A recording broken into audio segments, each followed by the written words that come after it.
Hey everyone, JC here from Active. So by now you're all familiar with the Active 3.0 design. Today I want to take you through some of the early concepts and iterations that we worked on to make this machine what it is today. Our design process is not just about making them look great, although I'm pretty happy with how this one turned out. Primarily it's about how they improved the user experience. We had to make many choices on the design of this machine to ensure it is a great balance of function, aesthetics, and that it works well with our growing ecosystem of products. So today we want to take you through the design evolution of the Active 3.0 and what choices we made to make it our flagship product in 2026. The development of the 3.0 actually started around the same time we were refining the 2.3 into the cageless machine it is today. Around the time we were finalizing the form factor of the 2.3, so no cage, integrated handle, sitting on feet, the engineers had finished development on a proprietary motor and pump that could hit 3.0 GPM under 20 amps. So at that moment, we were off to the races. Here are some of the initial concepts. My initial thought was simple. How do we strip this down to just the essentials, the motor and the pump? The idea was to elevate it on a plinth and minimize everything around it, reduce the design, let the core components speak for themselves. The strongest visual elements became the motor and the pump.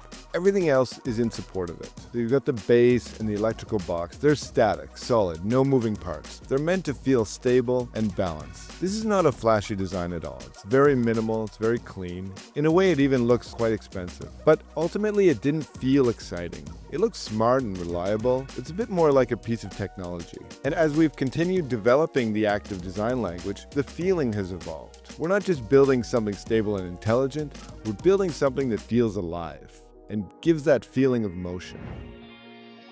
So now we're at concept 2. When we got here, I really felt like we were getting close. You can see it right away. The lines on the motor are more dynamic. It feels like it's in motion, leaning forward, like it's loaded with potential energy. This direction felt more alive. But we also found a few issues. The base was just too minimal, small. It didn't really ground the machine enough. And the electrical box, it was way undersized. Those were the key areas that needed to be addressed. One element that carried through from this very early concept to the final model was the sculpting of the motor, how it finishes in that pentagon form. That was intentional. It's a reference to the 5 pistons in the pump. That's where the design started to connect performance with form in a more deliberate way. So these were the 2 concept directions we explored. And the second concept really captured the spirit of motion. It felt dynamic, intentional, like it was moving even when it was standing still. More importantly, it felt like a natural extension of the Active design language, not a departure, but a progression. Now that we had settled on the core components, the next step was figuring out the right base. The first direction was referencing concept 1. Take the whole assembly and elevate it onto a plinth.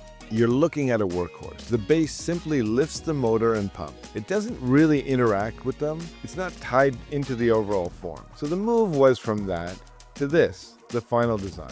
The earlier base was clean, but it felt disconnected from what was happening above. It didn't complete the story. We wanted something that felt unified from top to bottom, more integrated, more intentional. With the final design, it finally feels cohesive. The base and upper assemblies speak the same language. It's no longer separate components sitting together.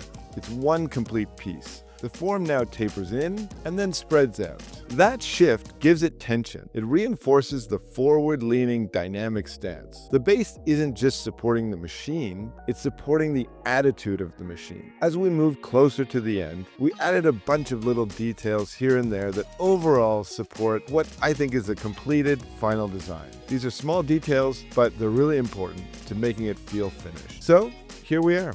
We have the final product right here. It's resolved, it's balanced, it's ready to go. So there you have it. A look into the design journey from the early concepts through to the final piece. The design story of the Active 3.0. Let us know what you think down below. Thanks everyone. See you next time.